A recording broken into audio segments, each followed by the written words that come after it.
The wind was a constant thief in this part of Wyoming, stealing warmth from a man's bones and reason from his mind. It tore across the plains with a lonesome howl, a sound Eli Carter had come to know better than any human voice, under a sky the color of old pewter. He worked, his movement stiff and deliberate. He was mending the corral fence where the last storm had ripped through, a squall that had come out of the north with the fury of a cornered animal. Each pull of the wire against the new post sent a jarring ache up his arms, but the pain was familiar, a dull companion in a world that had grown unnervingly quiet. His hands, gloved in leather worn thin as paper, were calloused and scarred, a map of a life spent wrestling with the land. His face, weathered by sun and worry, was a mask of grim resolve. The lines around his eyes were etched deep, not from laughter but from squinting into the relentless sun and the future, both of which offered little comfort. It had been 4 months since the world had tilted on its axis, since silence had settled over this ranch like a shroud, and Eli was still trying to find his footing on unsteady ground. He did not know how. He only knew the work. The work was honest. It did not lie, and it did not judge. It simply demanded everything a man had to give. And today, like every day, he gave it. When the last post was secure, he straightened his back, the protest from his spine a low groan. He wiped a sleeve across his brow, his gaze drifting past the barn to the small rise beyond. 3 wooden crosses stood there, stark against the gray horizon. 2 were new, their raw pines still pale against the weathered earth. The third, his father's, was old and silvered by time. He walked toward them, his boots sinking into the damp soil. The wind picked up, whipping his worn coat around him and whistling a mournful tune through the prairie grass. He had found a single, stubborn wildflower that morning, a splash of defiant purple growing in the lee of a rock. He knelt now, his knee cracking in the cold, and gently pushed its stem into the mounded dirt of his brother's grave. Beside it was Sarah's, John and Sarah Carter. Gone. The word was a stone in his gut. He remembered the argument, the last one. The words had been sharp, thrown like knives in the heat of frustration over a failing crop and mounting debt. John had been reckless, always chasing a dream just over the next hill. Eli had been the anchor, the sensible one, and his words had been heavy with that sensibility. Go, he had told him. Go on your fool's errand if you must. He had not said goodbye. John had ridden out angry, his back stiff with pride. He never rode back. The official word was an accident, a spooked horse, a bad fall. But guilt was a stubborn creature, and it whispered to Eli in the lonely hours that his anger had been the ghost that spooked the horse. He laid a hand on the rough wood of the cross, his throat tight. I am trying, John, he murmured, the words snatched away by the wind. I am trying, but the words felt hollow, a poor offering to the ghosts that haunted this land. He did not know what else to say. He was not a man for words. He was a man for fences and fields, for the simple, brutal logic of survival. Love and grief were foreign languages he had never learned to speak. He pushed himself to his feet and turned back toward the cabin. Its windows stared out at him like vacant eyes. Inside, he knew. 2 smaller ghosts were waiting, their silence as heavy as his own. The air in the cabin was cold and smelled of wood smoke and sorrow. A fire struggled in the hearth, its flames weak and sputtering, offering little more than a flicker of light against the gathering gloom. Luke sat on the floor, whittling a piece of wood with a seriousness that did not belong on the face of a 9-year-old boy. His shoulders were hunched, a small soldier guarding a fort of grief. Across from him, huddled in a blanket that swallowed her small frame, was Annie, at 6. She seemed to have shrunk since her parents' passing, her eyes wide and dark in her pale face. They were watching the door, as they always were, waiting for him. Eli stepped inside, bringing a gust of cold air with him. The children flinched. He closed the door gently, the sound of the latch clicking into place echoing in the stillness. He took off his hat and hung it on a peg, his movements slow, as if he were an intruder in his own home. "It is cold," he said. His voice came out rough, a rusty hinge that had not been used enough. He cleared his throat. "Are you hungry?" Luke shrugged, not looking up from his whittling. A small, perfect bird was beginning to take shape under his knife. Annie just shook her head, pulling the blanket tighter around her chin. Eli's hands felt large and clumsy. He did not know what to do with them. He had never known how to be gentle. His life had been about force, about breaking horses and plowing hard earth. Tenderness was a delicate, fragile thing, and he was afraid he would shatter it just by trying to hold it. He went to the hearth and added a log to the fire. The flames leaped up for a moment, illuminating the children's frightened faces, before settling back into a sullen glow. "I will make some stew," he said, more to himself than to them. He moved to the small pantry. The shelves were nearly bare. A handful of potatoes, a few onions, a half slab of bacon. Not enough, never enough. The ranch was failing, just as it had been under John. The land was unforgiving, and the debts were a hungry wolf at the door. He felt a familiar surge of frustration, hot and bitter in his chest. He was failing them, failing John. He turned back to the children, forcing the words out. "It will be all right." It was a lie, and they all knew it. The silence that answered him was his penance. The next afternoon, a knock came at the door. It was Reverend Miller, the town preacher, a man whose piety was matched only by the roundness of his belly. He stepped inside, bringing with him the scent of soap and self-satisfaction. "Eli," he said, his voice smooth and practiced. "I was just passing by. Thought I would see how you and the little ones are faring." His eyes swept the sparse cabin, taking in the cold hearth, the clean but worn floorboards, the two silent children who watched him with wary eyes. His gaze was full of a pity that felt like a slap. Eli stood stiffly by the table. "We are faring." The preacher smiled, a small, tight motion of his lips. "It is a heavy burden.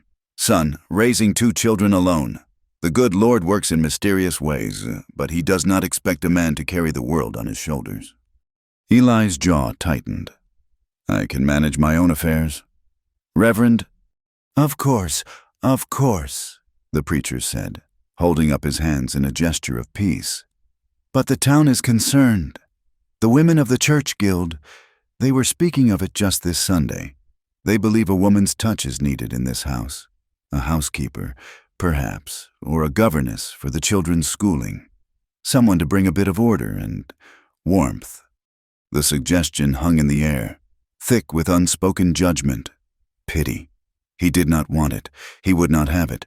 This was his family, his responsibility, his failure to bear. "I do not need anyone's pity, and I do not need a hired woman to raise my brother's children. We will make do." The Reverend's smile faltered.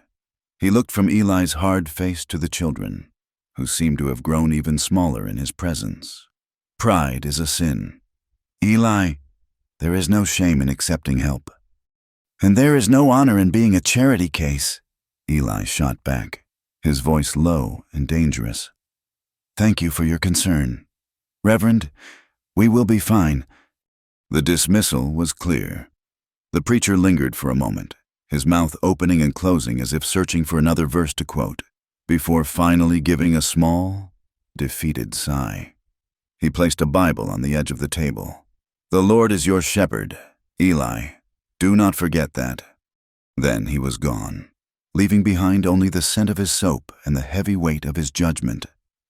Eli stared at the Bible, a black, unforgiving block on his rough-hewn table. He wanted to throw it into the fire. Instead, he turned away, the anger coiling in his stomach like a snake.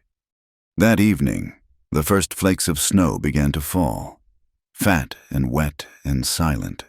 They clung to the window panes, blurring the world outside into a soft, gray nothingness. Eli had returned from a hunting trip empty-handed. The deer were scarce, driven to lower ground by the coming cold. His failure gnawed at him. He sliced the last of the bacon and fried it with the remaining potatoes and onions. It was a meager supper, not nearly enough to fill 3 empty bellies. He gave the largest portions to the children, watching as they ate in their usual, unnerving silence. He ate his own small share, standing by the stove, the plate warm in his hands. When they were finished, Luke took the plates to the wash basin. Annie went to the window, pressing her small hand against the cold glass, watching the snow. "It is pretty," she whispered, her breath fogging the pain. Eli looked at her, a pang of something sharp and painful twisting in his chest. She was so small, so fragile. He should be able to give her more than this. A warm bed, a full belly, a life without fear.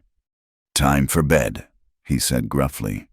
Luke helped his sister into her nightgown, his movements gentle and practiced. They climbed into the small loft bed they shared, pulling the patchwork quilt up to their chins. Eli stood at the bottom of the ladder, feeling useless. He did not know how to tuck them in, how to tell them a story, how to chase away the nightmares he knew must be waiting for them in the dark.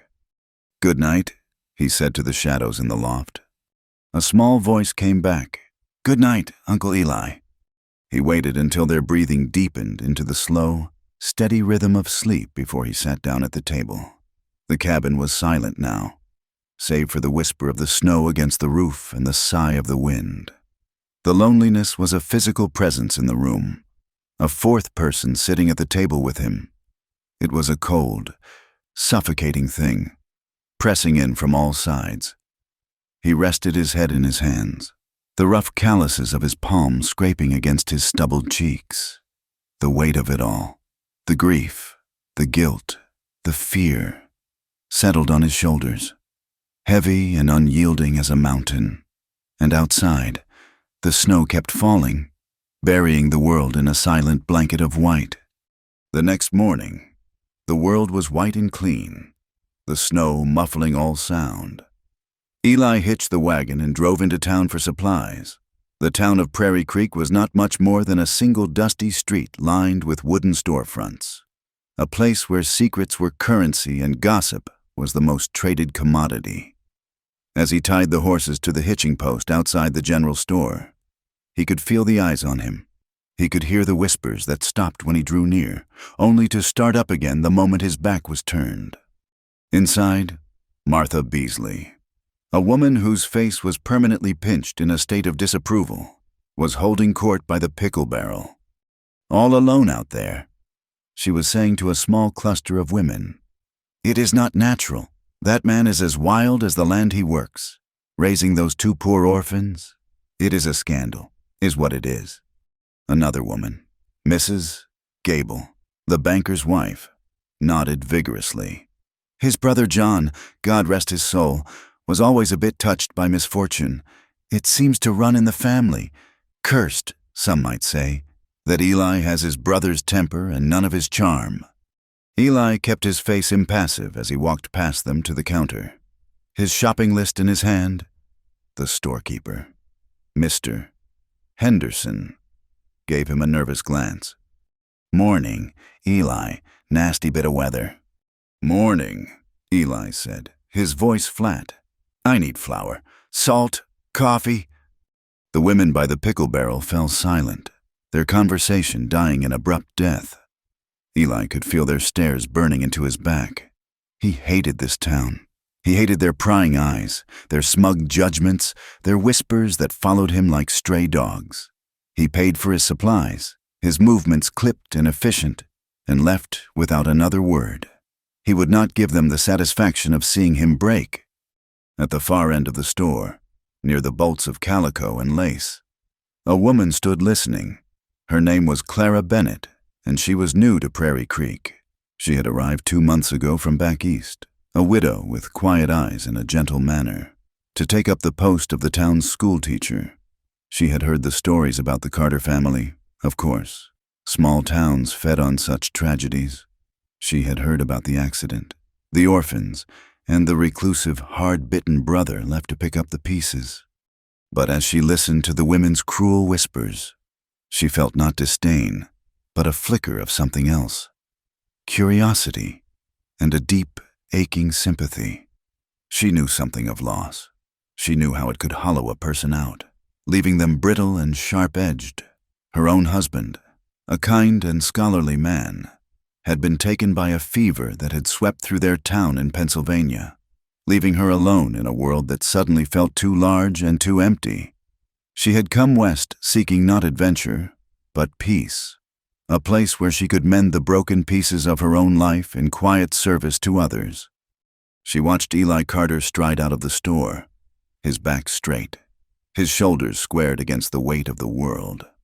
She saw not the cursed, wild man the women described, but a man drowning in grief and struggling to stay afloat.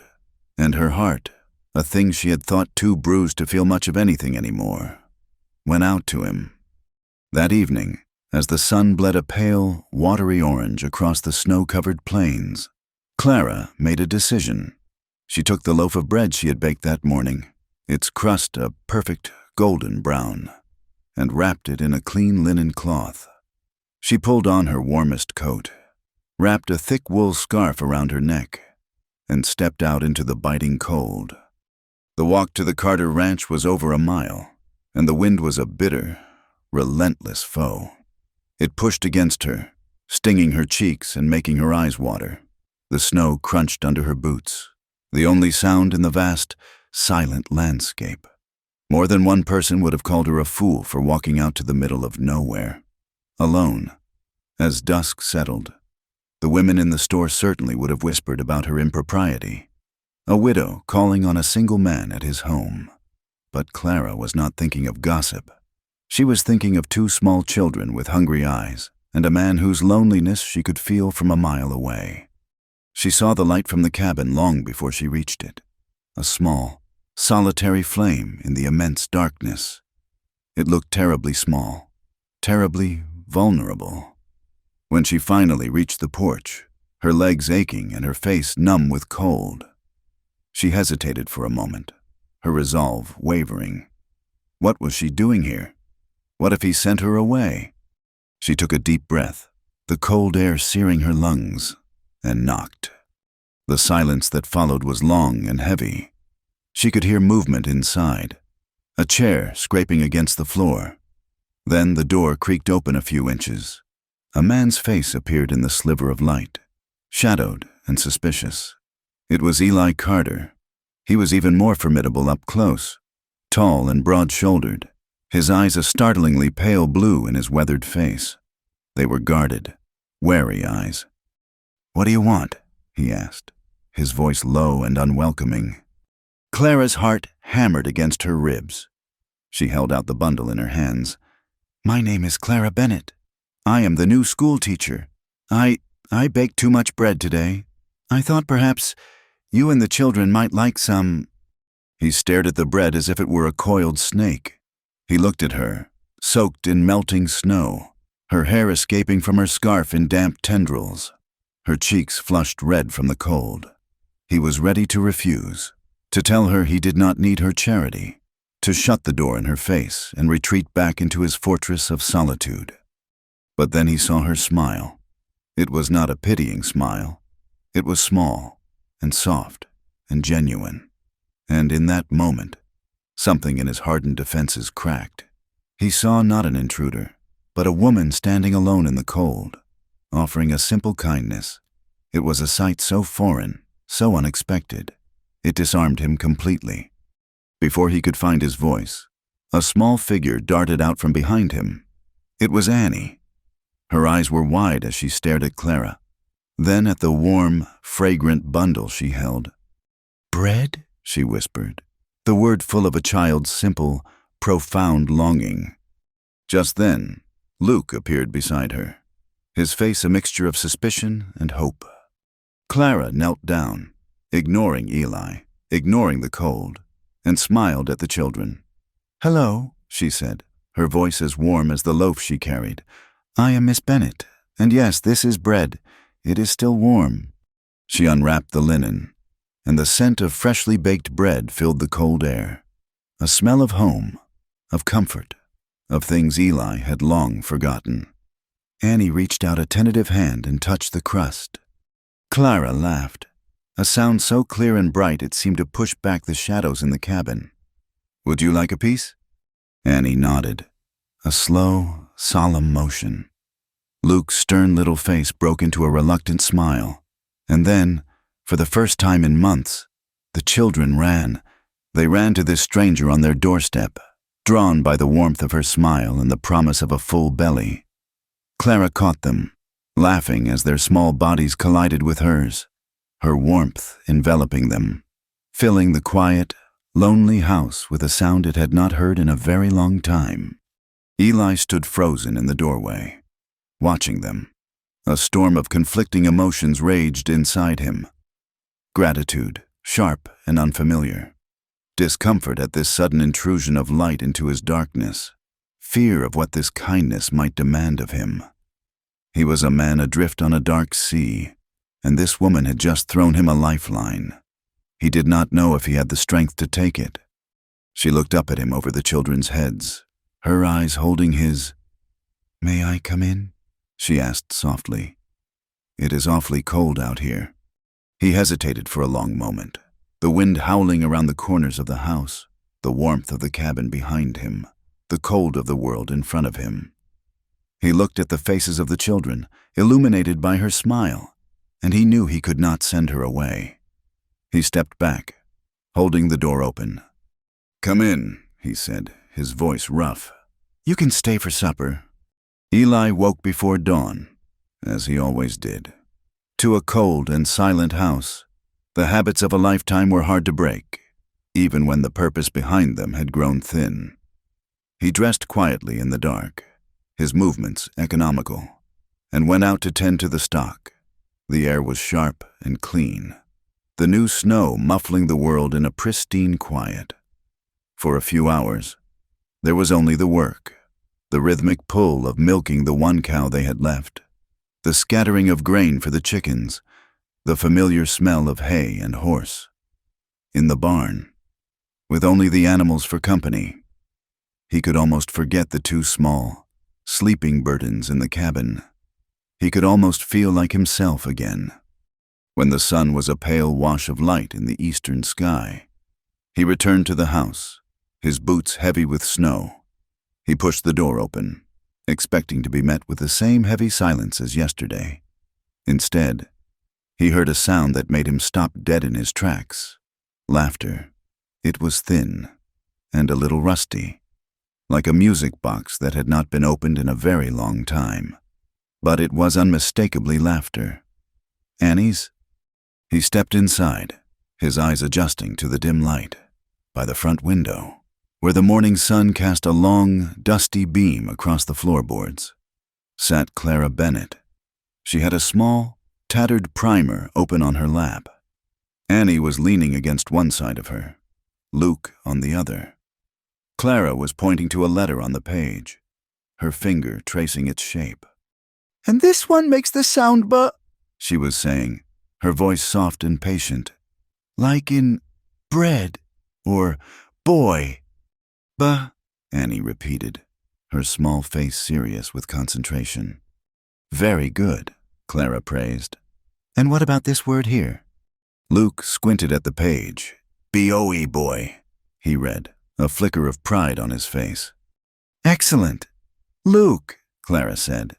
And then she looked at Annie and made a funny face, puffing out her cheeks. "Can you make a sound like a big, buzzing bumblebee?"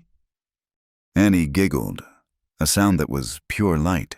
"Bizz!"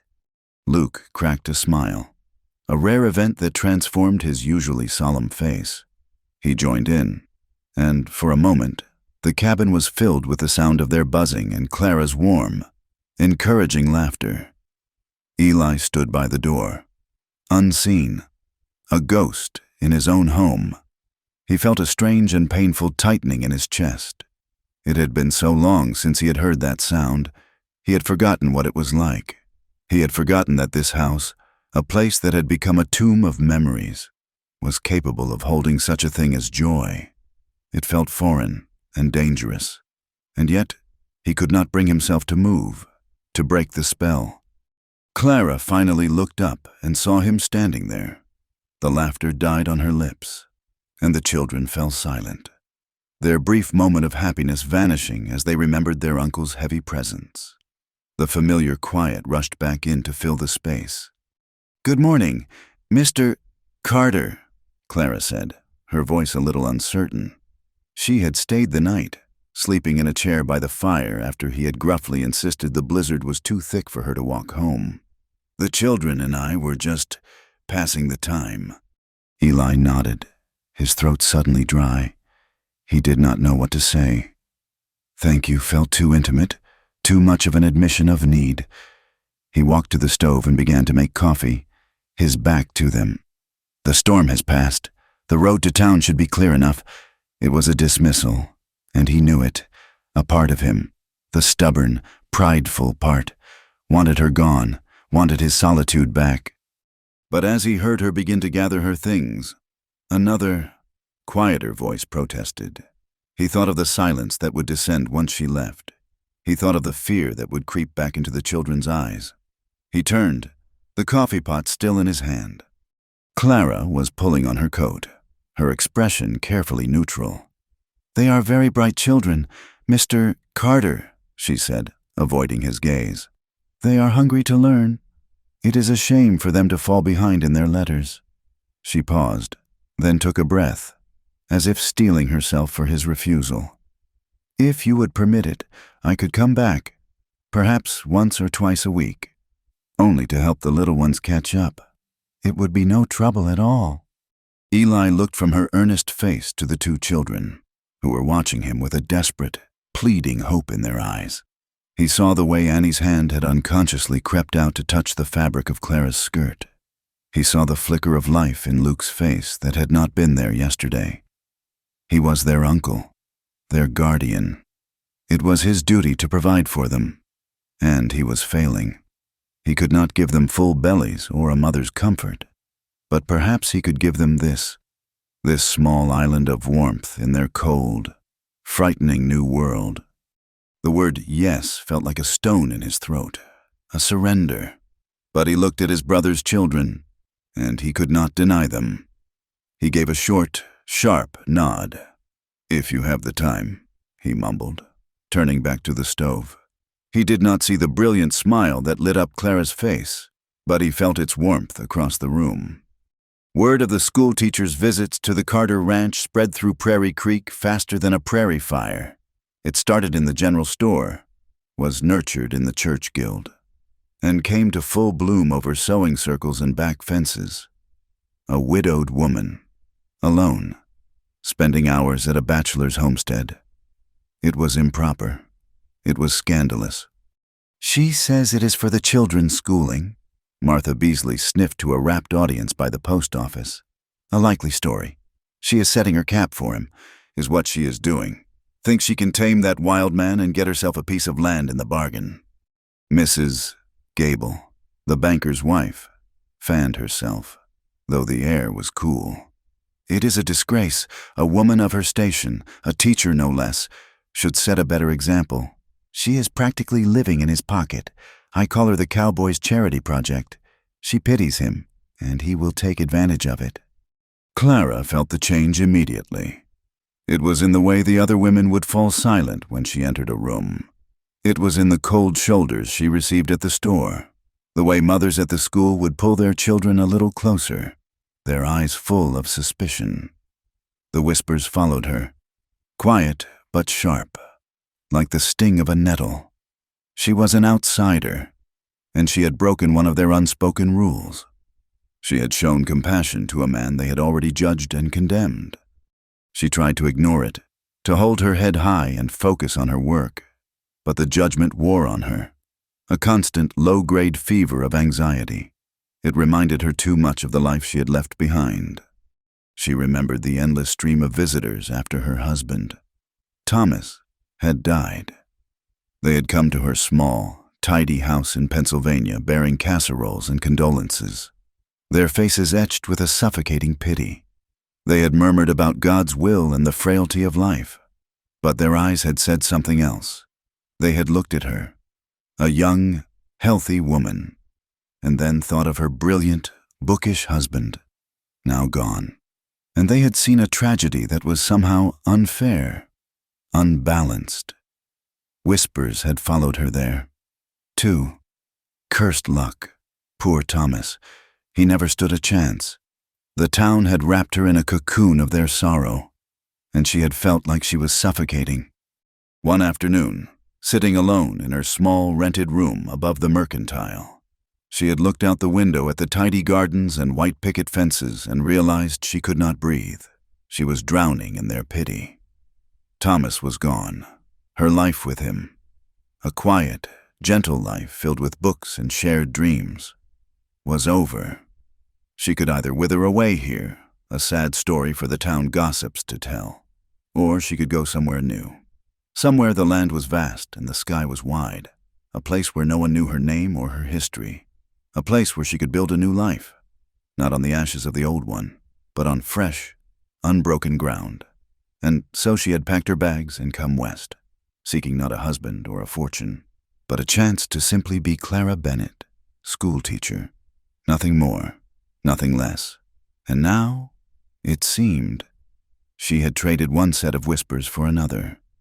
Meanwhile, at the ranch, Eli was fighting his own battles. A late frost killed a portion of his already meager winter wheat. The price of cattle had dropped, making it impossible to sell his few remaining head for anything that would make a dent in the debts John had left behind. Every day was a struggle, a relentless grind against a land that seemed determined to break him. The pressure built inside him, a hot, simmering anger that had no outlet. His temper, always close to the surface, grew shorter. He snapped at the children for small things, and then was consumed by a wave of guilt at the fear in their eyes.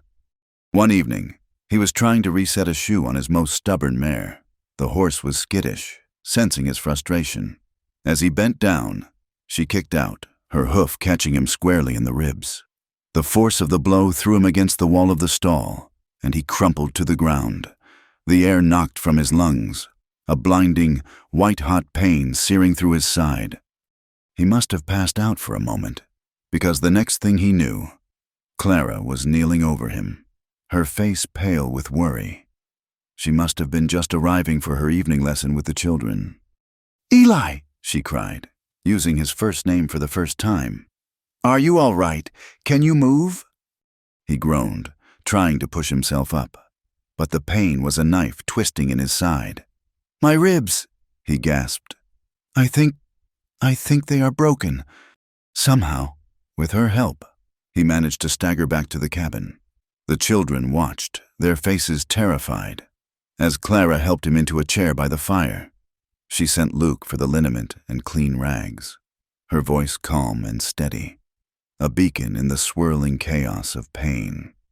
"Take off your shirt," she commanded, her tone leaving no room for argument. He hesitated, a sudden awareness of her closeness making him feel clumsy and exposed.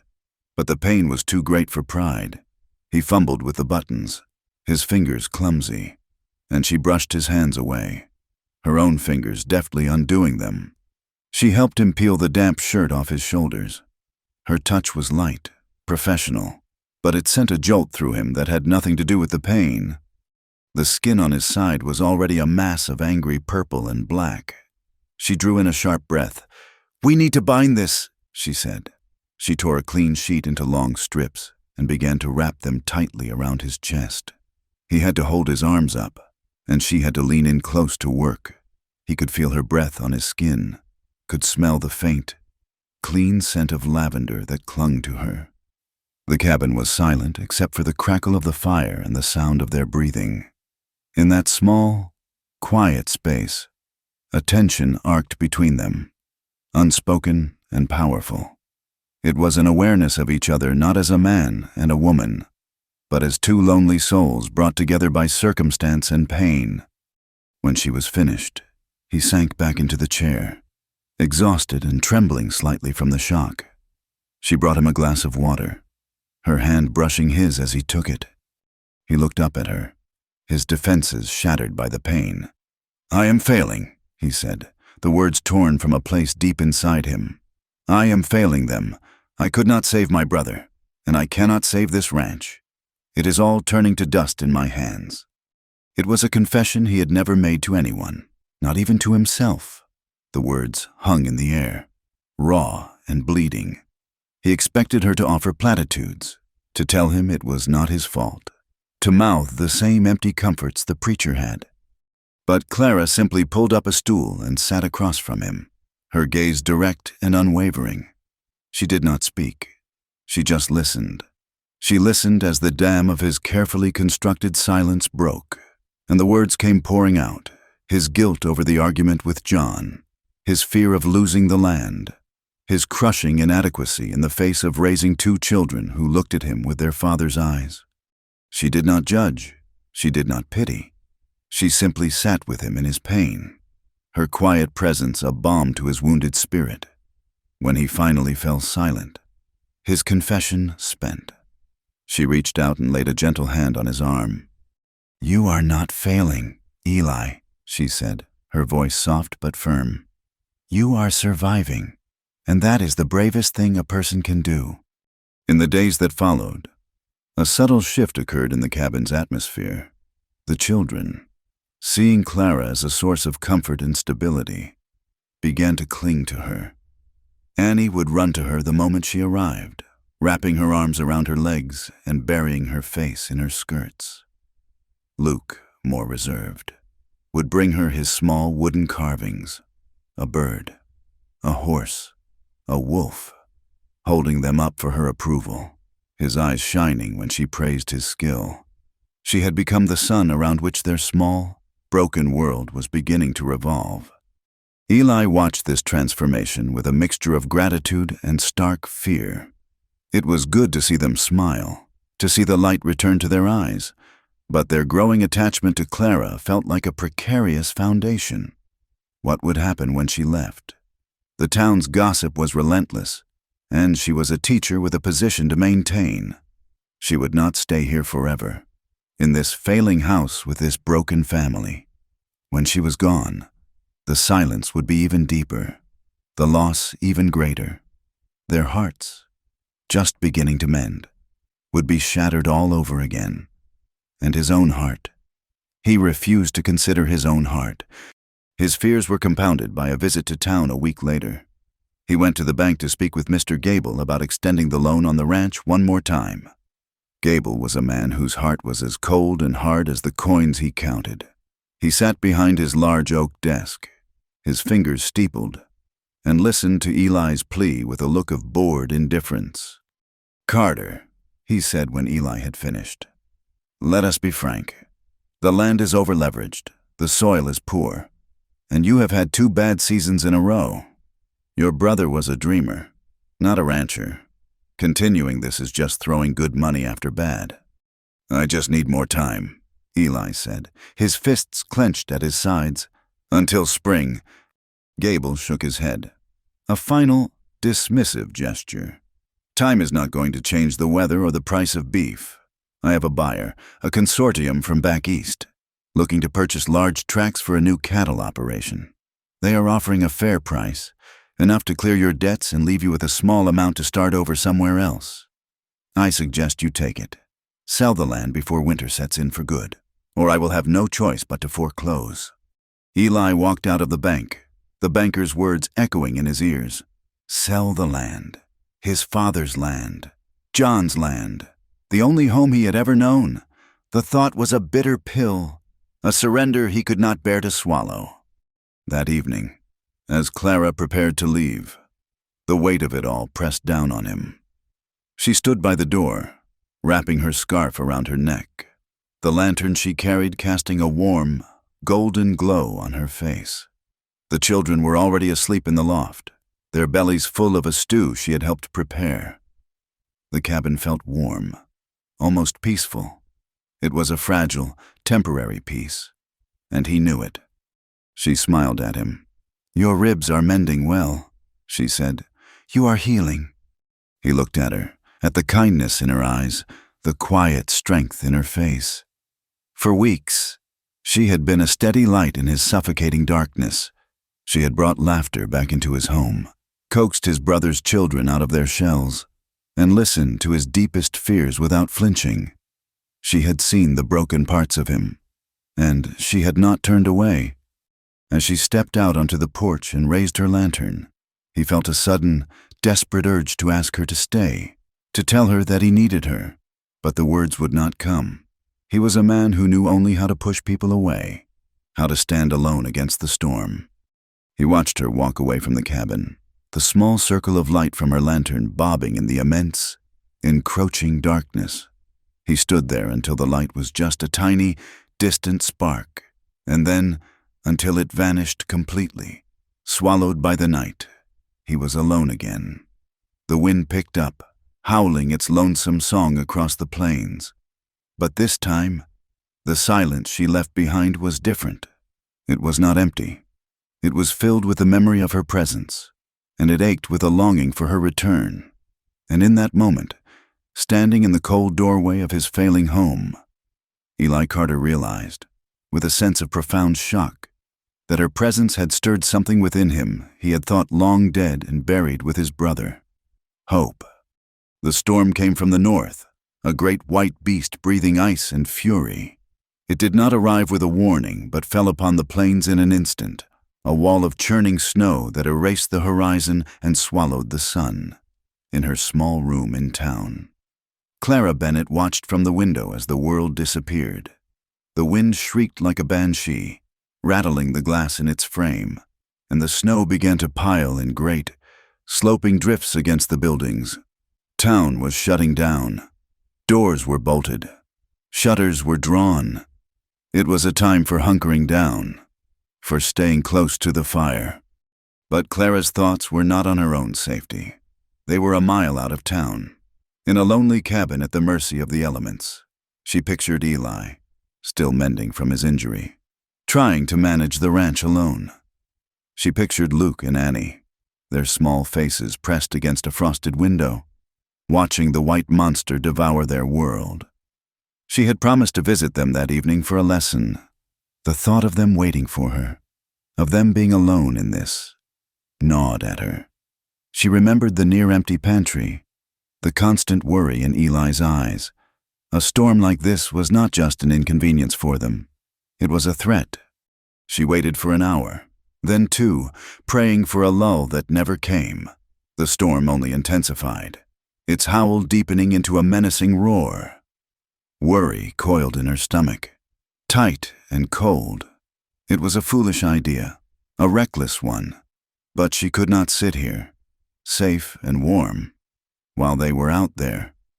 She made her decision. She bundled herself in every layer of wool she owned, pulling a thick shawl over her head and tying it fast beneath her chin.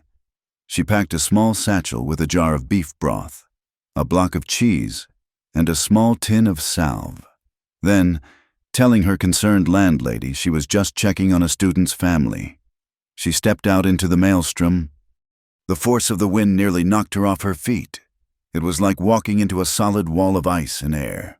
Snow, sharp as sand, blasted her face, and the cold was a physical pain, sinking its teeth deep into her bones. She could not see more than a few feet in front of her. The world was a blinding, roaring chaos of white. She kept her head down, following the faint outline of the road by memory, one slow, deliberate step at a time. Her skirt, heavy with snow, dragged at her legs. Her lungs burned with every frozen breath.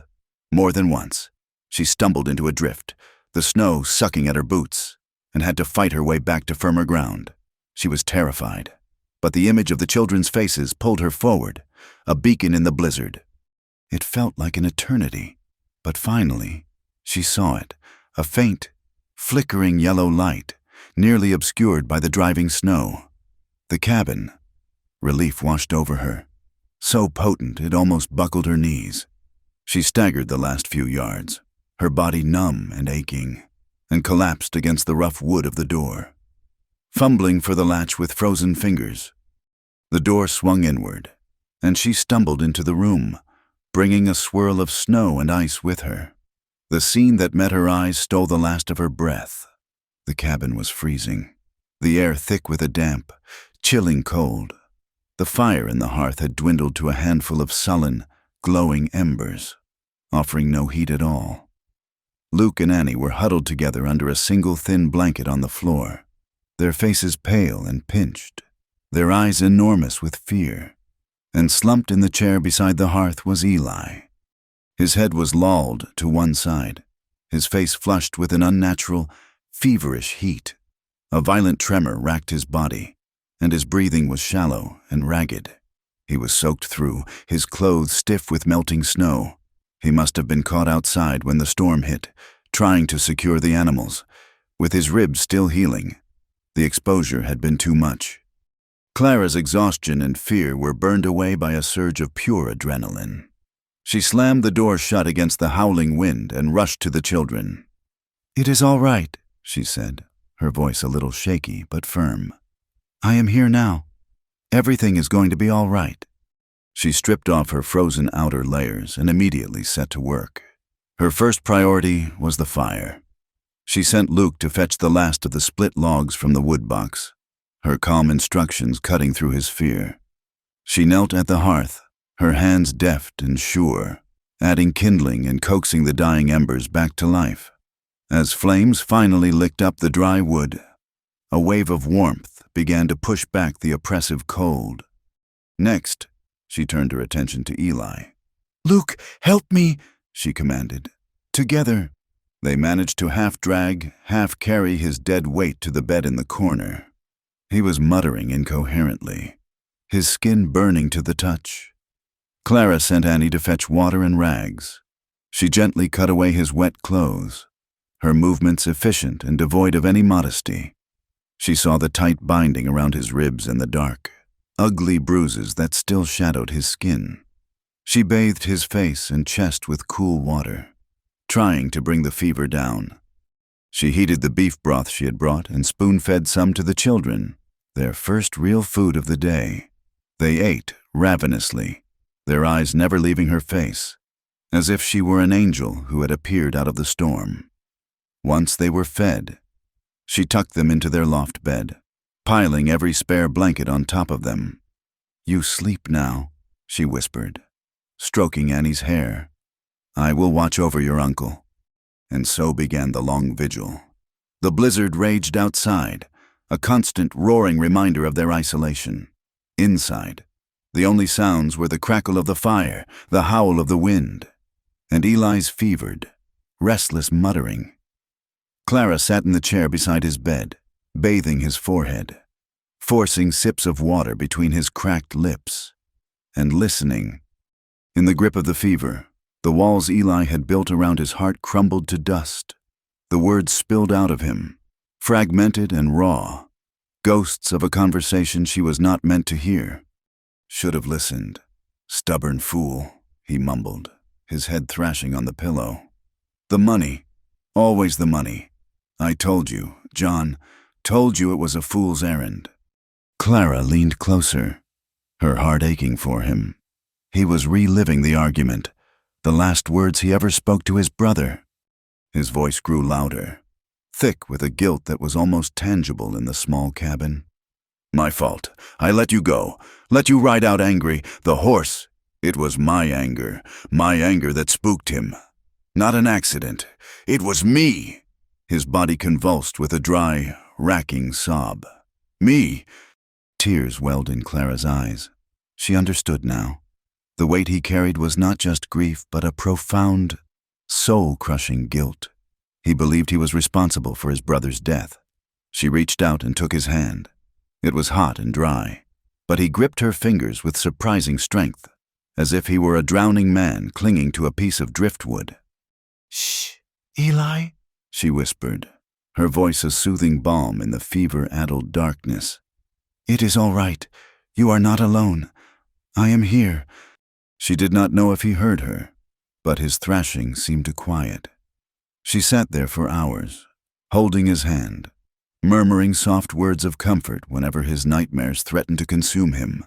The fire burned low. The shadows danced on the walls, and the storm howled its endless lament. She held on, a solitary guardian, until the first weak hint of dawn grayed the frosted window panes. Utterly exhausted, her head finally drooped, and she fell into a shallow, fitful sleep in the chair, her hand still clutching his. Eli woke to the strange sensation of sunlight on his eyelids. It was a pale, watery light, but it was light nonetheless. His mind felt clear, the feverish fog having lifted, leaving behind a deep, bone-weary ache. The storm had quieted to a low, mournful whistle. He turned his head, a sharp pain in his ribs reminding him of his foolishness, and saw her. Clara was asleep in the chair pulled close to his bed. Her head was tilted at an awkward angle, her face softened by sleep and exhaustion.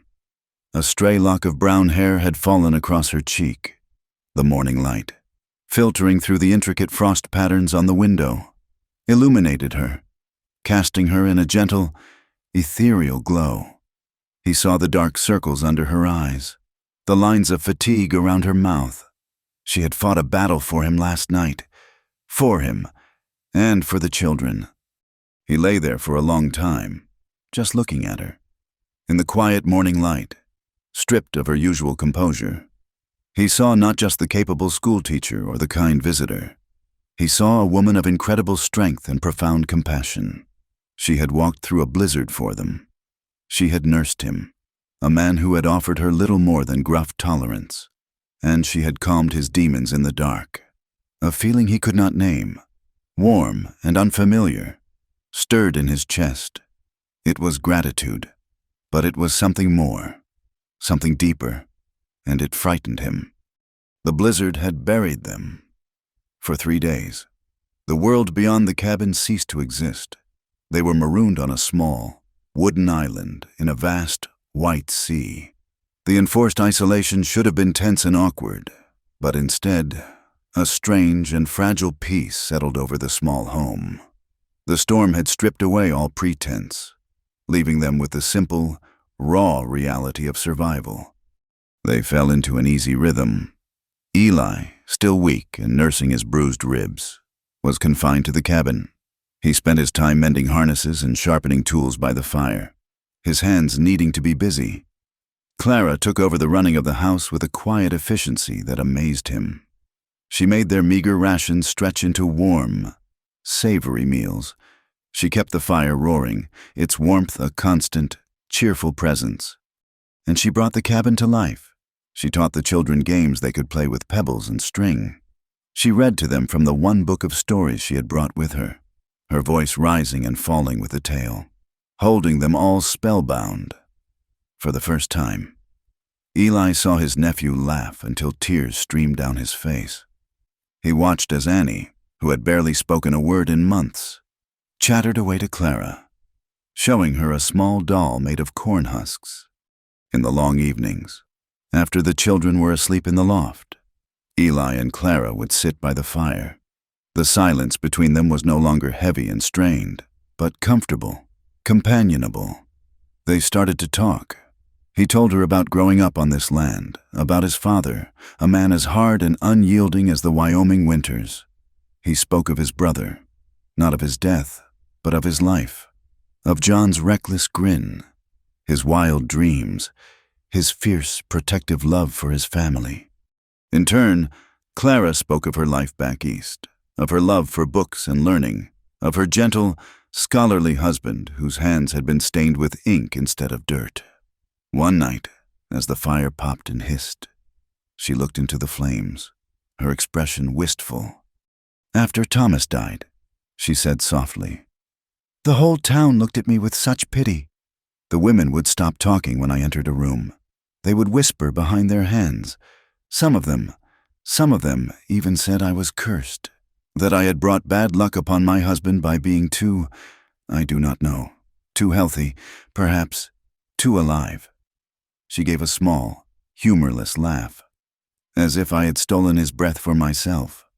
Eli looked at her, truly looked at her, and saw a pain that mirrored his own. "Cursed," It was the same word the gossips in Prairie Creek used for him. They were two sides of the same coin, branded by loss, judged by a world that did not understand their grief. He felt a sudden, powerful urge to reach out, to bridge the small distance between them. Slowly, hesitantly, he extended his hand and gently touched hers where it rested on the arm of her chair. Her hand was warm, and she did not pull away. She simply turned her palm upward and laced her fingers through his. It was a simple gesture, but for Eli, it was a seismic shift. For the first time in years, he was not alone in his sorrow.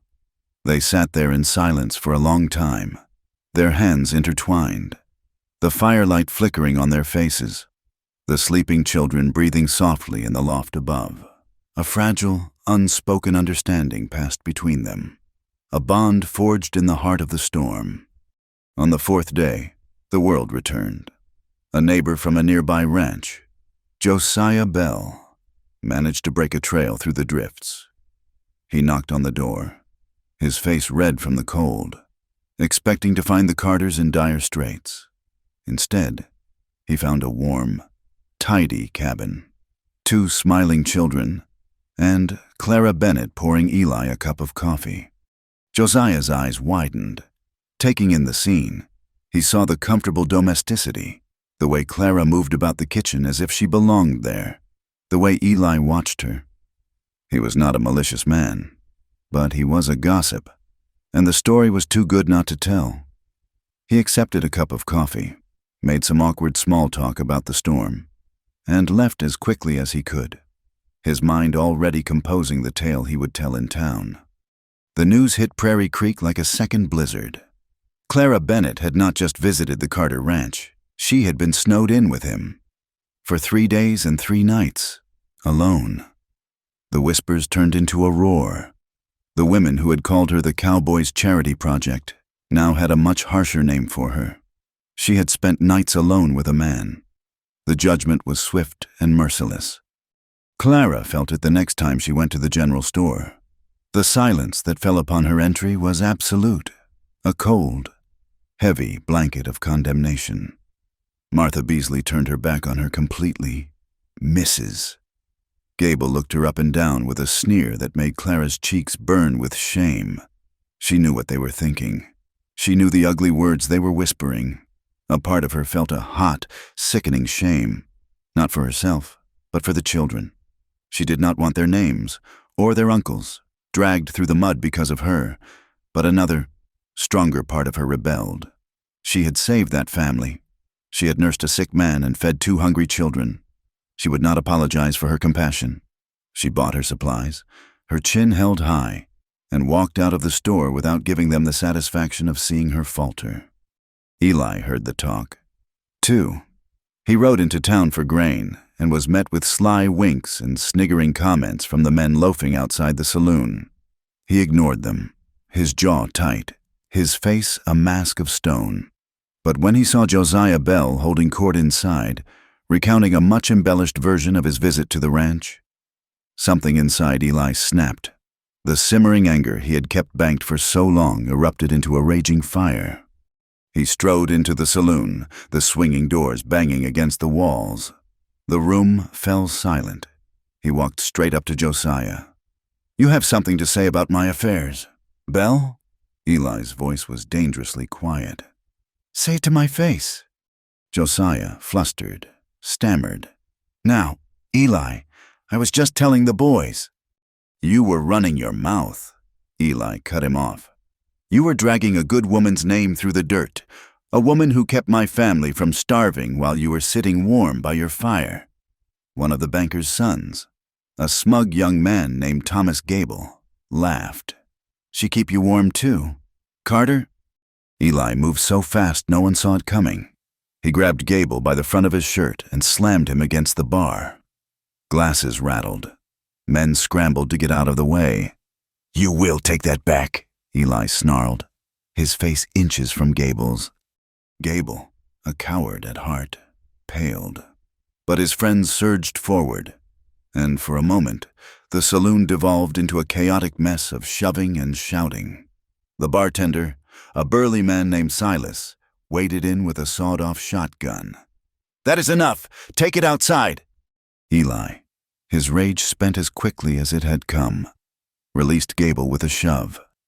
He gave the room one last, contemptuous glare and strode out, leaving a stunned silence in his wake. He rode home, the cold wind doing little to cool the fury still burning in his veins. He arrived back at the cabin as dusk was falling. Clara was on the porch, waiting for him. She must have seen him ride in. She saw the fresh cut on his cheekbone and the dark bruise forming around his eye where a stray fist had caught him. She saw the raw, silent anger in his posture. He dismounted and walked past her without a word, heading into the barn to tend to his horse. A moment later, she followed him in, carrying a basin of warm water and a clean cloth. The barn was filled with the scent of hay and horses, and the fading light of day slanted through the cracks in the walls. He stood with his back to her, his shoulders slumped. He had not won anything. He had only made things worse. He had behaved like the wild animal they all thought he was. He felt her presence behind him, and he braced himself for her questions, for her disappointment. But she did not speak. She simply came to his side, dipped the cloth in the warm water, and gently began to clean the cut on his face. Her touch was soft, her movements sure. He stood perfectly still, his fists clenched, his throat tight with 1,000 unspoken words. He had fought for her. It was a clumsy, violent, foolish gesture, but he had done it. He had defended her honor. She finished cleaning the cut, her fingers lingering for a second on his cheek. He turned his head and looked at her. Her eyes, in the gathering gloom of the barn, were dark and full of an emotion he could not read. It was not pity. It was not anger. It was something deeper, something that mirrored the fierce, unresolved turmoil in his own soul. Neither of them spoke a word. They did not need to. The air between them crackled with the things they could not say, a current of emotion so powerful, so raw and undeniable. It burned in the quiet twilight. Spring arrived in Wyoming not as a gentle guest, but as a muddy, brawling mess. The great mountains of snow melted into rushing torrents, turning the hard-packed earth into a treacherous sea of mud. The creek behind the ranch swelled its banks, its water brown and churning. Green shoots, stubborn and fierce, pushed their way through the cold ground. The air, for the first time in months, held the promise of warmth, a damp, earthy scent of life returning. But the new season brought no relief to the Carter Ranch. It only laid bare the stark reality of their situation. The threat of foreclosure, which had been a distant wolf howling in the winter wind, was now at the door. Mr. Gable's deadline loomed, as certain as the rising sun. Eli felt the weight of it in every waking moment. He worked from dawn until dusk, his body aching, his mind a constant turmoil of numbers that would not add up. The winter had been hard on their meager supplies. The spring planting required seed he could not afford to buy. The ranch was bleeding out, and he did not know how to stop it. He made a decision in the dead of night, a choice born of quiet desperation. He would sell the last dozen head of cattle. They were thin from the winter, and he would not get a good price for them. But it would be enough. Enough to pay off the most pressing debts. Enough to satisfy Gable for another month or two. Enough to buy a little more time. He did not tell Clara. He did not tell the children. He kept the plan locked away in the silent, stony prison of his own heart. He knew what it meant. A ranch without cattle was not a ranch at all. It was just a slow death. It was surrender. But his pride would not let him admit that, especially not to the woman who had come to mean more to him than he dared to acknowledge. Clara, however, was not blind.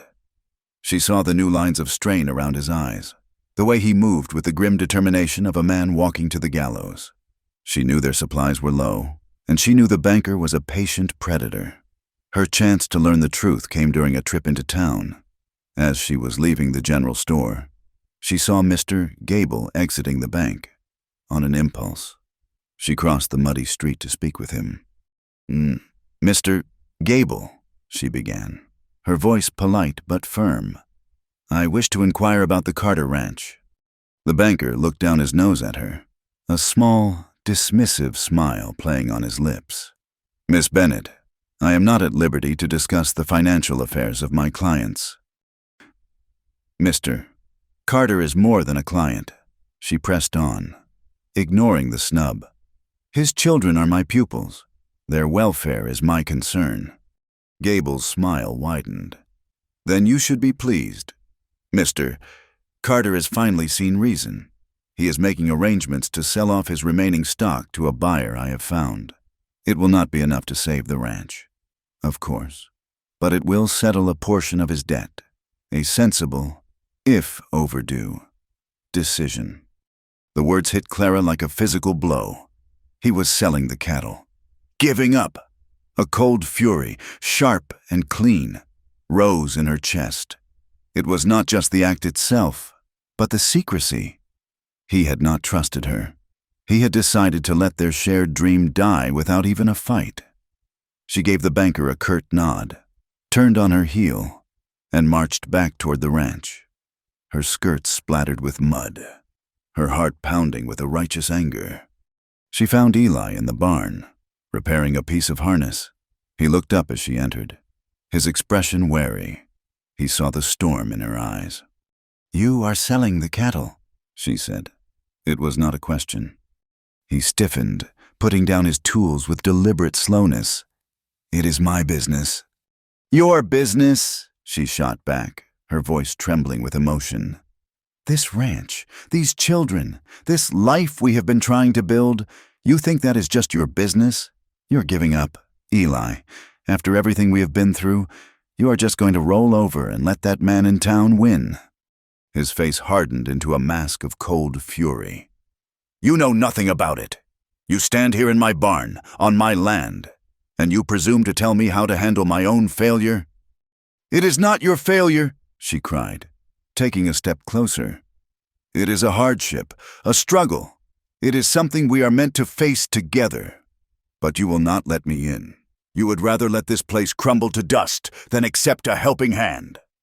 A helping hand? He exploded, his voice echoing in the cavernous barn. The carefully controlled anger he had held in for so long finally broke its leash.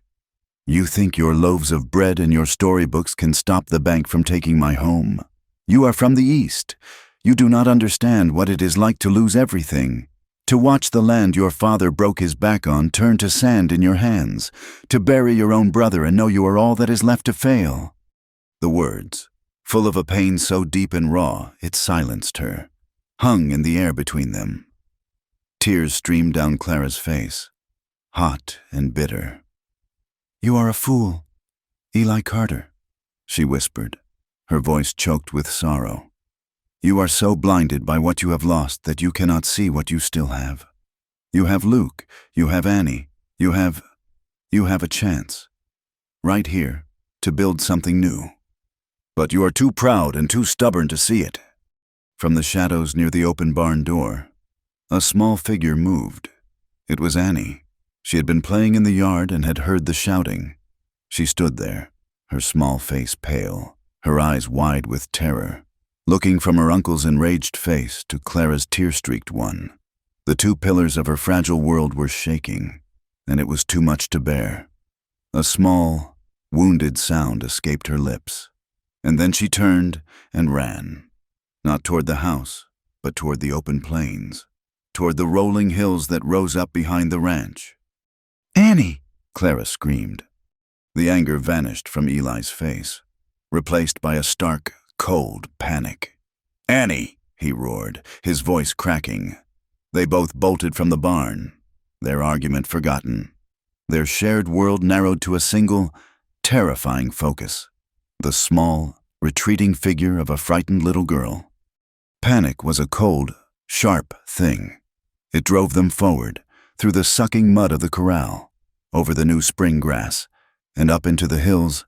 The sun began to set, painting the sky in cruel, beautiful shades of orange and purple. The air grew cold, the wind picking up.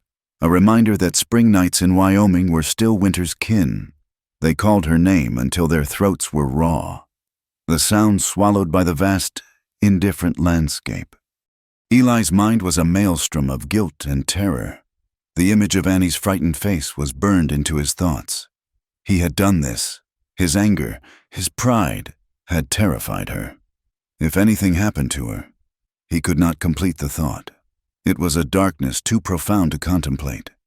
He ran beside Clara, their earlier conflict dissolved by a shared, desperate purpose. They were no longer two separate people, but a single entity, a single prayer sent out into the growing darkness. Hours passed. The moon rose, a sliver of silver in a black, star-dusted sky. The cold was biting now, and a new fear joined the old one. The cold, the creeks swollen with meltwater, the predators that roamed the hills at night. They searched frantically, their lanterns cutting small, feeble circles in the immense darkness. It was Eli who found her. He heard a faint sound, a small, whimpering cry, carried on the wind from the direction of the creek. He plunged down the steep, slippery bank, Clara right behind him, and there she was. Annie was huddled on a small patch of ground, her back against a large boulder. The creek, swollen and raging with spring melt, had cut her off, the water swirling just a few feet from where she sat.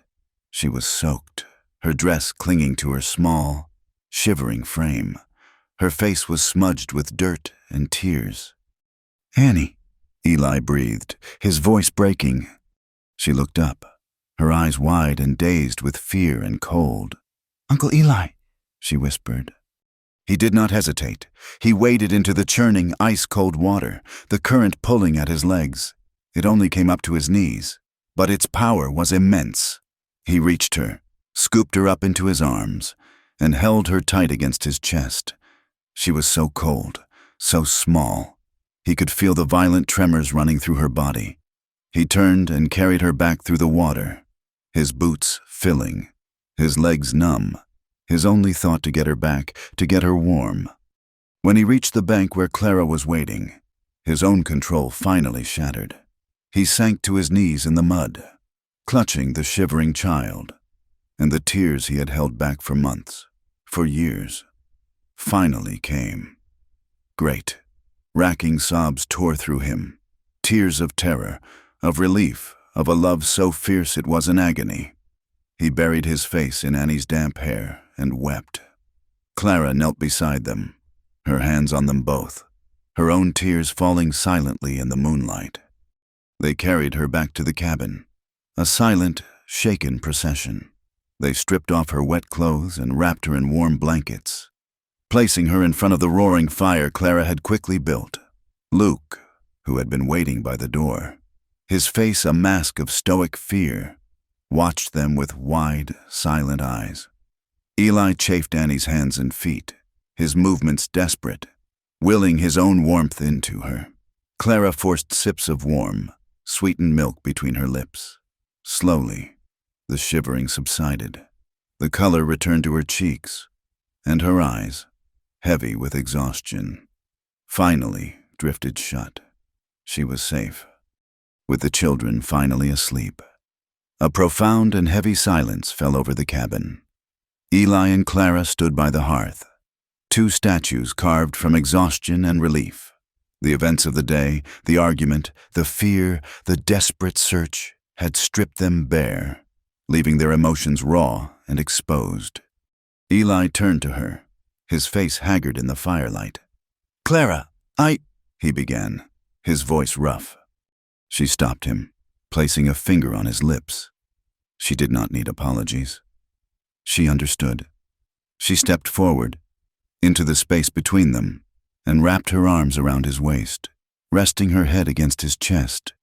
For a moment, he stood rigid, unused to such comfort, such closeness.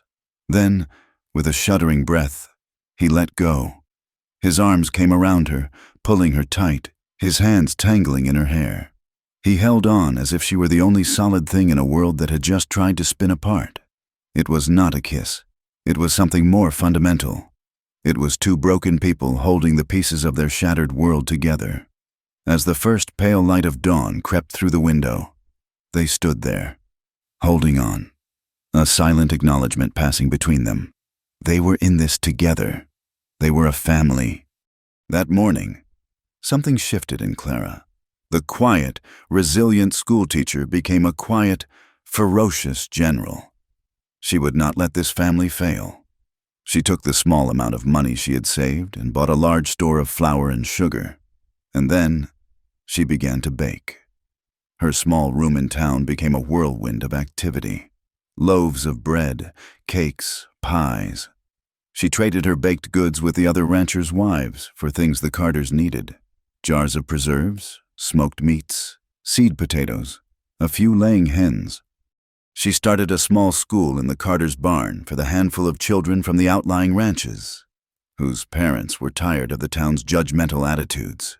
In return for her lessons, the families paid her not in coin, but in goods and labor. One man came and repaired the section of roof that had been leaking. Another helped Eli plow a new field. Her actions sent ripples through Prairie Creek. Some people were moved by her unwavering determination. A few of the women, quietly and away from the disapproving eyes of Martha Beasley's circle, began to help, dropping off a basket of eggs or a few skeins of wool. They saw not a scandalous woman, but a good one, fighting for a family she had come to love. But for every person whose heart softened, another's hardened. The gossip grew more vicious, fueled by jealousy and spite. "She is just trying to trap him," Mrs. Gable said over tea. "Playing the martyr. She knows that land will be worth something one day. She is seducing the cowboy for his land. Plain and simple." The words were poison, meant to isolate her, to shame her into giving up. And one evening, they found their mark. Eli came in from the fields, tired and sore, but with a feeling of hope he had not known in years. The new field was planted. The pantry was no longer bare. He looked for Clara in the cabin but did not find her. He found her in the barn, sitting on a hay bale in the fading light, her face buried in her hands. He heard the small, choked sounds of her crying. He came to her side, his heart aching. "Clara, what is it?" She looked up, her face stained with tears, her eyes full of a deep, weary hurt. "I was in town," she whispered, her voice trembling. "Martha Beasley. She saw me trading a pie for some cloth. She said it out loud, for everyone to hear. She said I was a shameless woman, bartering my way into a man's bed." Her composure broke, and a fresh wave of sobs shook her. "I am so tired of their whispers. Eli, I am so tired of their hate. I only wanted to help." Eli knelt in front of her, taking her trembling hands in his. He looked into her eyes, his own gaze fierce and full of a profound certainty. "Do not listen to them," he said, his voice low and intense. "They are small, bitter people, and they do not matter." He lifted a calloused thumb and gently wiped a tear from her cheek. "You came here with nothing but a loaf of bread and a kind heart. You faced down a blizzard. You fought for my children. You brought this place back from the dead." He paused, his throat tight. "You have done more for this place, and for me, than any man ever did." His words, simple and true, were everything she needed to hear. She looked at him, at his earnest, weathered face, and saw not just gratitude, but a deep and abiding respect. She saw love. The air in the barn grew thick, charged with all the unspoken feelings that had been building between them for months. He was still kneeling, his hands holding hers. He leaned forward, slowly, hesitantly, giving her every chance to pull away. She did not. She met him halfway. Their first kiss was not a fiery explosion, but a quiet, trembling discovery. It was hesitant, gentle, a question and an answer all at once. It tasted of salt from her tears and of a longing so deep it was almost painful. It was filled with the fear of what this meant, but it was also filled with the undeniable, breathtaking hope of a new beginning. They broke apart, both trembling, their foreheads resting against each other.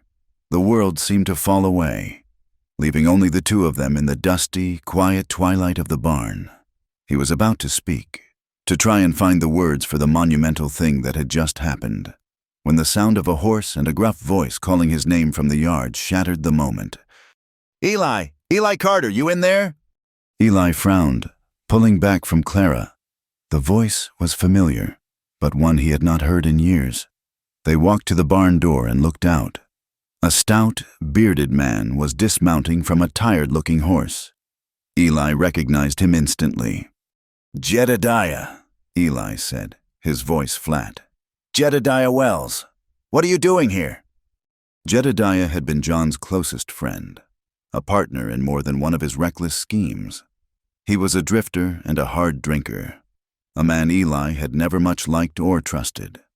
Jedediah spat a stream of tobacco juice into the dirt. "Heard you were still kicking out here," he said, his eyes shifting from Eli to Clara and back again, a sly look on his face. He walked closer, lowering his voice. "I was down in Laramie. Heard some talk about your brother, John, about that day he died." He leaned in, his voice a conspiratorial whisper. "You know, for an accident, it sure seems like a lot of folks knew that saddle of his was tampered with." The moment before Jedediah Wells spoke had been one of fragile, trembling hope. The moment after, the world fractured. The warmth of Clara's kiss turned to ash in Eli's mouth. He pulled away from her, turning his full attention to the stout, unkempt man who smelled of stale whiskey and the open road. "What are you talking about, Jedediah?" Eli's voice was low, a dangerous rumble. "John's death was an accident." Jedediah shrugged, pulling a twist of tobacco from his pocket and biting off a piece. "That is the official story. Sure, but your brother, well, you know how he was. Full of big plans and short on cash. He owed money to some hard men, and he was a fool when he drank." He spat a brown stream near the barn wall. "I was with him at the saloon in Laramie the day before. He was drunk, boasting about some new claim he was about to stake, waving a map around. He got into it with a couple of card sharps. Ugly words were said." Eli's blood ran cold. He remembered John's excitement, the wild look in his eyes. He had dismissed it as another one of John's foolish dreams. "And the saddle," Eli pressed, his hands clenched into fists. "The cinch looked fine to the eye," Jedediah said, warming to his story. "But a man I know, a fella who saw the horse after it was brought in, he said the leather had been sliced, halfway through, just enough so that a hard ride, a sudden gallop, it would give way. Your brother was a reckless rider when he was drunk, but he was not a fool. That saddle was tampered with." Jedediah's words were poison, seeping into the wound of Eli's guilt and turning it septic. The simple, heavy burden of his anger causing an accident was one thing. This was another. This was darker, a tangled knot of suspicion, betrayal, and murder. Who were the men? Why had John owed them money? The questions swarmed in his mind, a cloud of angry hornets, and in the center of it all was the same throbbing ache.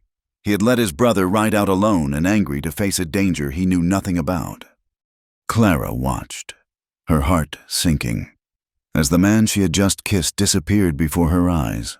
The warmth in his face was gone, replaced by the old, familiar mask of stone and shadow.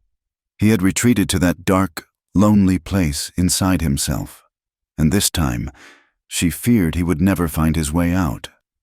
Jedediah stayed for a meal, which he ate greedily, and then, with a promise to ask around some more, he rode off, leaving a trail of chaos in his wake. In the days that followed, Eli was a ghost.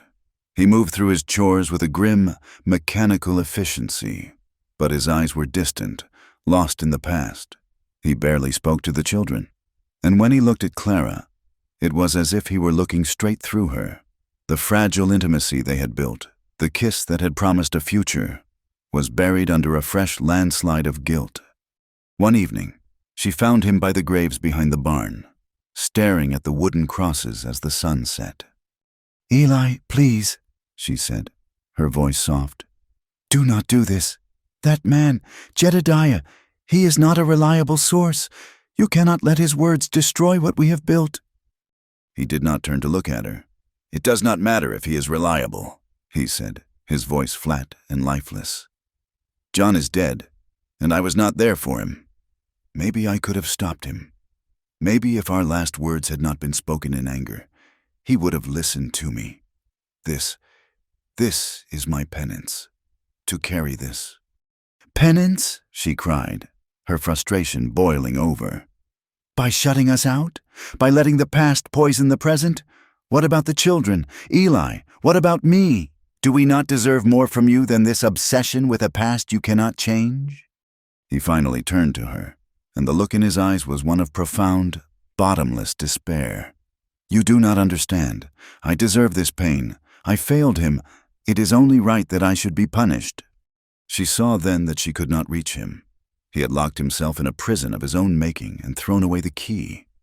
He believed he was unworthy of happiness, of love, of the very family he had fought so hard to protect. She walked back to the cabin, defeated, a cold dread seeping into her heart. The town, it seemed, was determined to prove Eli right. The whispers about Clara had not died down. They had merely been waiting for new fuel. They found it one morning when she arrived at the one-room schoolhouse. The words were scrawled across the freshly painted door in thick, black tar, crude and ugly. "Sinful woman, go back east." Clara stared at the words, her stomach turning to ice. This was not just gossip anymore. This was a violation. They had defaced her school, the one place in this town where she felt she belonged, where she was doing good. Children were already arriving, their parents pulling them back, pointing and whispering. She saw Martha Beasley and Mrs. Gable standing across the street, their faces alight with smug, vindictive satisfaction. Humiliation, hot and sharp, washed over her. She wanted to run, to hide, to disappear. But she thought of Luke and Annie, of the other children who counted on her. She took a deep breath, unlocked the door, and began the day's lessons as if her heart were not breaking. News of the vandalism reached the ranch by midday. A sympathetic rancher, one whose son attended Clara's barn school, rode out to tell Eli. As Eli listened, his face grew dark, but it was not the unfocused, brooding anger of the past few days. It was a cold, sharp, focused rage. He knew who was responsible. He knew it with a certainty that settled deep in his bones. Thomas Gable, the banker's arrogant son. Without a word, he strode to the barn, saddled his horse, and rode toward town, his back straight, his jaw set like granite. Clara saw him go, and a new fear seized her. She knew where he was going, and what he intended to do. Eli did not go to the saloon this time. He rode straight to the bank. He dismounted, tied his horse to the hitching post, and walked inside. The bank was quiet, filled with the scent of money and floor wax. Mr. Gable sat behind his desk. His son, Thomas, was at a smaller desk nearby, pretending to look over a ledger. "Gable," Eli said, his voice quiet but carrying the weight of steel. Thomas looked up, and the color drained from his face. "Carter," the elder Gable said, his voice cool and dismissive. "If you are here about your loan—" "I am here about my son," Eli said. His eyes locked on Thomas. "He owes the school teacher an apology, and he is going to give it to her, publicly." Thomas let out a nervous, sneering laugh. "I do not know what you are talking about." Eli took 2 slow steps toward the younger man's desk. "You are a coward and a liar. You defaced a schoolhouse because you were too afraid to face a man you had wronged. Now you will clean the tar off that door, and you will apologize to Miss Bennett in front of the entire town. Or you will deal with me." "Mr." Gable rose to his feet, his face purple with rage. "You dare to come into my bank and threaten my son? You are a broke, pathetic rancher. Carter, get out before I have the sheriff remove you." Eli did not even glance at him. He kept his eyes on Thomas, who was now trembling. "This is not about money, Gable. This is about honor, something you and your boy clearly know nothing about." He turned and walked out of the bank, leaving a stunned, furious silence behind him. He did not need to make a scene. He had planted a seed of fear, and he knew it would bear fruit. He was right. An hour later, a humiliated Thomas Gable was seen in front of the schoolhouse with a bucket and rags, scrubbing at the tar under the watchful, triumphant eyes of half the town. He mumbled a barely audible apology to Clara, who accepted it with quiet dignity. The victory, however, was short-lived. The next morning, the sheriff rode out to the ranch. He carried a letter from Mr. Gable. The banker was retaliating. He was calling in the entirety of the loan, effective immediately. He gave them 1 week to pay the full amount or the foreclosure proceedings would begin. They would be evicted. It was over. The ranch was lost.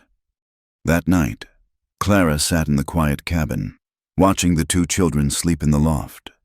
Eli was outside, walking the boundaries of the land he was about to lose. A silent, solitary vigil. The weight of it all finally crushed her. She was the cause of this. Her presence, her compassion, her love. It had all brought nothing but ruin upon them. The town hated her because of her. Eli had made a powerful enemy. Because of her, this family was about to lose their home. If she were gone, perhaps Gable would relent. If she were gone, Eli would be free of the scandal she had brought upon him. The thought was an agony, a knife twisting in her heart, but the logic seemed inescapable. To save them, she had to leave them. With trembling hands, she lit a lamp and sat down at the rough-hewn table. She pulled out a piece of paper and began to write. "My dearest Eli, by the time you read this, I will be gone. Please do not try to follow me. It is better this way. I came to this place seeking peace, and instead, I have brought you nothing but trouble. I have seen the way the town looks at you because of me. I have brought the wrath of a powerful man down upon your home. I cannot bear to be the cause of any more pain for you or for the children you love so dearly. Know this, the time I have spent here, in this small cabin, has been the happiest of my life. You have shown me what true strength and courage are. You have allowed me into your heart, and I will cherish that gift forever. I love you, Eli. I love you more than I have words to say, and I love Luke and Annie as if they were my own. That is why I must go, perhaps without me here. Mr. Gable will show some mercy. Perhaps you can still save this place. I cannot ruin your life by staying. Please, tell the children I will never forget them. And please, do not let the past consume you. You have so much good in you. You have so much life left to live. Live it, be happy. That is all I ask. Yours, always, Clara." She folded the letter, her tears staining the paper. She packed a small bag with her few belongings. She crept up to the loft and kissed each of the sleeping children on the forehead, her heart breaking with every silent step. Then, she slipped out into the darkness. She did not take a horse. She would walk to town and catch the first morning stagecoach heading east. It did not matter where it was going. Anywhere was better than here. Eli returned to the cabin near midnight, his soul as empty as the night sky. He saw the letter on the table immediately. The sight of it filled him with a sudden, inexplicable dread. He tore it open. As he read her words, the fog of guilt and suspicion that had clouded his mind for days was blasted away by a clean, sharp agony. She was gone, while he had been communing with ghosts. The most vital, living part of his world had walked away. He had been so obsessed with the past, with a debt he could never repay to his brother, that he had failed to see the incredible gift he had been given in the present. He had let her believe she was the cause of his ruin, when in truth, she had been his salvation. A storm was rolling in, the same as the night he had almost lost Annie. The wind was rising, and he could hear the distant rumble of thunder. He did not hesitate. He ran to the barn, his heart pounding a frantic rhythm against his ribs. He threw the saddle on his horse, his hands sure and swift. He would not let her go. He rode out into the stormy night, the wind whipping at his face, the first fat drops of rain beginning to fall. He urged his horse on, his mind singularly focused. He had to find her. The road to town was a river of mud, the rain coming down in sheets, turning the world into a blur of gray and black. He found her a mile down the road, or rather, he found the broken-down wagon of a farmer who had foolishly tried to make it to town ahead of the storm. One of its wheels was shattered, stuck deep in the mud, and huddled under the inadequate shelter of its canvas cover, shivering and soaked, was Clara. She must have accepted a ride from the farmer, who had likely gone for help. She was crying, her face buried in her shawl, a small, desolate figure in the raging storm. He dismounted and strode through the mud and driving rain toward her. She looked up as he approached, her eyes wide with shock and disbelief. "Eli!" He reached the wagon and stood before her, the rain plastering his hair to his head, streaming down his face. He looked at her, at the woman he loved, the woman he had almost lost through his own blind foolishness. All the confusion, all the guilt, all the ghosts of the past fell away, leaving only one simple, undeniable truth. He reached out and took her cold, trembling hand in his. His voice, when he spoke, was clear and strong over the roar of the storm. "I lost my brother once because I stayed silent," he said, his grip tightening on her hand. "I will not lose you the same way." The words were a promise, an absolution, a declaration. He pulled her gently from under the canvas, out into the pouring rain. She came into his arms without hesitation, her hands clutching the front of his wet shirt. They embraced, a raw, desperate reunion in the heart of the storm. The rain poured down on them, washing away the tears, the pain, the fear. It was a baptism, a new beginning. He held her face in his hands and kissed her. A kiss not of hesitant discovery, but of fierce, certain, claiming love. He lifted her onto his horse and swung up behind her, wrapping his arms around her, shielding her from the wind. He turned the horse around and rode back toward the ranch, back toward home. They arrived as the storm was beginning to break, the first hints of dawn on the eastern horizon. Luke and Annie were awake, their frightened faces peering out the cabin door. They had woken to find both Eli and Clara gone. Eli dismounted and lifted a soaked and shivering Clara down. He kept one arm firmly around her as they walked toward the cabin, toward the children. He stopped in front of them, his gaze meeting Luke's, then Annie's.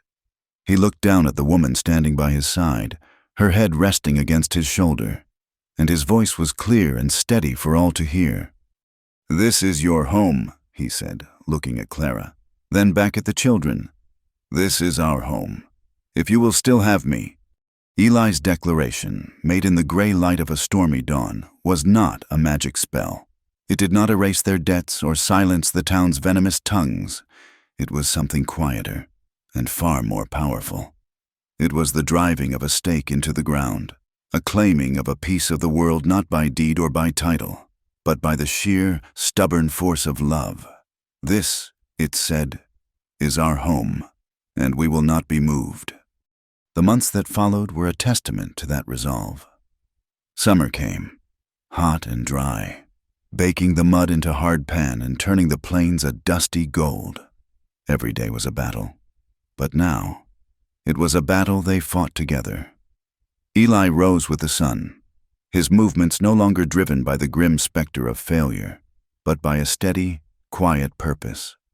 He worked the land with a renewed vigor, his focus on the furrows in the earth, not the ghosts at his back. The story Jedediah Wells had brought with him, a story of murder and betrayal, began to lose its power. Eli thought of the man, of his shifty eyes and the smell of cheap whiskey on his breath. He was a drifter, a teller of tales for a free meal, the truth of his brother's death. Eli decided one hot afternoon while mending a fence, was buried with him. Chasing after it would be like chasing the wind. His duty was not to the dead, but to the living, to the woman who worked beside him and the children who depended on him. He let the past go. Clara was his shadow, his partner in all things. She learned to milk the cow, to mend the harnesses, to see the signs of a coming storm in the clouds. Her hands, once soft and suited to chalk dust and books, grew calloused and capable. They worked side by side, a silent, efficient team, their shared labor a language more profound than words. The banker's threat did not simply vanish. Mr. Gable was a man who did not forgive a slight, but the small community Clara had fostered became their shield. The ranchers whose children she taught made sure the Carters never wanted for meat or grain. When the first payment on the restructured loan came due, they had the money. It was a meager amount, scraped together from the bartering of Clara's lessons and the sale of a few calves from a bull gifted to them by a sympathetic neighbor. Eli walked into the bank, his head held high, and placed the money on Gable's desk. It was not a victory, but it was a reprieve. It was a message. We are still here. We are not broken. Their love deepened in the crucible of that long, hard summer. It was not a love of breathless poetry or grand gestures. It was a quiet, steadfast thing, born of survival and forged in mutual respect. It was in the way he would bring her a cup of water in the field without her having to ask, his eyes gentle as he watched her drink. It was in the way she would have a hot meal waiting for him at the end of a long day, her hand resting on his shoulder for a moment as she passed. It was in the comfortable silences that fell between them in the evenings, a shared peace that needed no words. They were two wounded souls who had found not a cure in each other, but a companion with whom to bear the scars. They learned to read the landscape of each other's moods, to anticipate the needs, to soothe the fears. They were, in the truest sense of the word, partners. The judgment of the town did not disappear. When they rode into Prairie Creek for supplies, they still faced a wall of cold shoulders and hostile glares from Mrs. Gable and her circle. The whispers still followed them, like burrs clinging to a saddle blanket. But something fundamental had changed. The words no longer had the power to wound. Eli and Clara would walk down the main street, a united front. Clara's arm tucked into Eli's, the two children walking between them. They did not bow their heads or hurry past. They met the stairs with a quiet dignity that was its own form of defiance. One afternoon, Martha Beasley saw them coming out of the general store, Luke proudly carrying a new school slate. "Well?" she sniffed to her companion, loud enough for them to hear. "Some people have no shame at all." Clara, who months ago would have flushed with humiliation, simply smiled. Just then, Annie, who was holding her hand, saw a stray kitten and let out a peal of delighted laughter, a sound as bright and clear as a bell. The sound of that pure, uncomplicated joy seemed to suck the venom from the air. It made the woman's bitter words sound petty and small. Eli looked down at Clara and she looked up at him, a shared, secret smile passing between them. They had their own world now, their own music, and the laughter of their family was beginning to drown out the whispers. The barn became the heart of their new life. What had once been a place of Eli's solitary labor was transformed. He cleared out one end, built rough-hewn benches and a sturdy teacher's desk. He whitewashed the walls, and the space was filled with light. It became Clara's schoolhouse, a place of learning and laughter for a dozen children from the surrounding homesteads. It was a place of hope, a testament to the fact that something beautiful and life-affirming could grow even in the harshest of environments. The scent of baking bread, the very thing that had first brought Clara to his door, often wafted from the cabin, a constant, comforting promise. It was the smell of home, of nourishment, of a simple, profound kindness that had taken root and blossomed. She would bring fresh, warm loaves to the schoolhouse for the children, and the act became a symbol of what she had brought to all their lives: comfort, sustenance, and unconditional warmth. One crisp autumn afternoon, as the leaves on the cottonwood trees by the creek were turning a brilliant, fiery yellow, Eli knew it was time. He found Clara in the barn, cleaning the slates after the children had gone home. Luke and Annie were outside, their shouts echoing in the clear air. "Come with me," he said softly. She looked at him, saw the quiet resolve in his eyes, and nodded. He took her hand, and then he called to the children. Together, the four of them walked up the small rise behind the barn to the place where the wooden crosses stood. The wind was gentle that day, a soft sigh through the dry prairie grass. Eli stood before his brother's grave for a long time, his family around him. Clara stood beside him, her hand in his, a silent, supportive presence. Annie, not fully understanding, held onto Clara's skirt. Luke stood a little apart, his young face solemn, watching his uncle. This was not the same man who had stood here months ago, a solitary figure drowning in guilt. He was a different man, a man made whole not by forgetting his loss, but by embracing what he had found. He looked at the weathered wood of the cross, and he finally spoke, his voice low and clear, for his brother and for himself. "John," he said. He squeezed Clara's hand. He looked at the two children, his brother's legacy, his own precious burden. "I did right by them." It was not an apology. It was a statement of fact, a promise kept, a peace finally made. He felt the great, crushing weight he had carried for so long finally lift from his shoulders, taken away on the autumn wind. He was free. That night, the fire in the hearth crackled and danced, casting a warm, flickering glow across the cabin. The children were asleep, their breathing soft and even in the loft above. Eli sat in his chair, watching Clara as she mended a tear in Luke's shirt, the needle moving deftly in her skilled fingers. The lamplight caught the warm brown of her hair and the gentle curve of her cheek.